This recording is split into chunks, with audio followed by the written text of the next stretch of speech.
I think first and foremost is to appreciate the Global Gap Tour conference that is taking place here in Kenya, Nairobi. And this is not the first time that this tour is taking place. Kenya is now hosting it for I think the second time or the third time. Why this conference is because as a country, we are known to be exporters of flowers, vegetables, and fruits to the European market and other markets.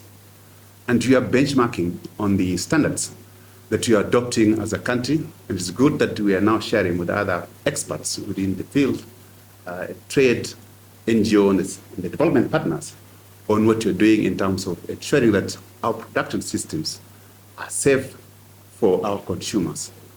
As a country, we have adopted some of these standards. For example, we have the local standards KS 1758, which now we are training our farmers to adopt. The question that we want to ask is, why are we making sure that we certify our farms, make it to meet the international standards? It is because that is the only way you can trade. Without those standards, it's very difficult for our products to reach other markets. So I think it is an honor, and from the reports that we've received as a country, we are doing very well because most of our farms are now certified to meet those standards.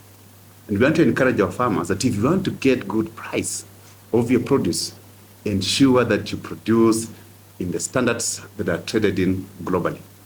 Do not benchmark with our local standards. Make sure that we also benchmark with the global standards. Today, this meeting has brought in the specialists within the sector, the farmers themselves, and they're going to interact a lot, and they're going to measure themselves in terms of their production systems. As a country, we are also making sure that we amend our regulations, our laws that govern the safety of food.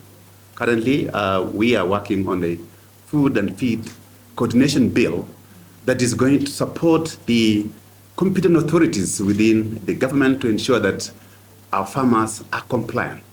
So this is happening at the right time because these amendments in the regulations, we've said it's now public-private sector engagement, which will be able to support our farmers.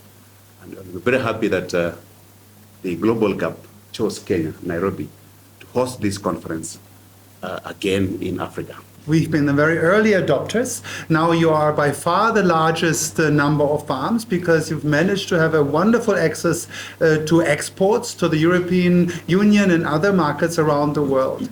Now, building on that strength, now the next big milestone you've started to work on with your food safety legislation and all what's coming in, you're starting to work on also now broaden this, not only for also all the Kenyan consumers, but in the cities, in the countrysides, but also to neighboring countries. I think the free trade agreement within the African Union is now the opportunity that all the other countries can learn from Kenya how this can be done, and I think everyone will watch you as well.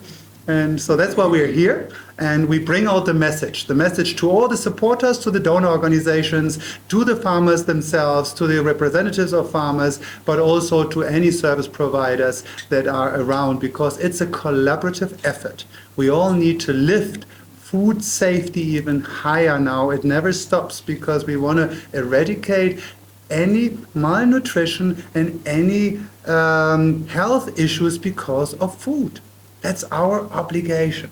And we have the sustainability and the future of this planet in mind at the same time. And farmers are our all-rounders, and they need their support.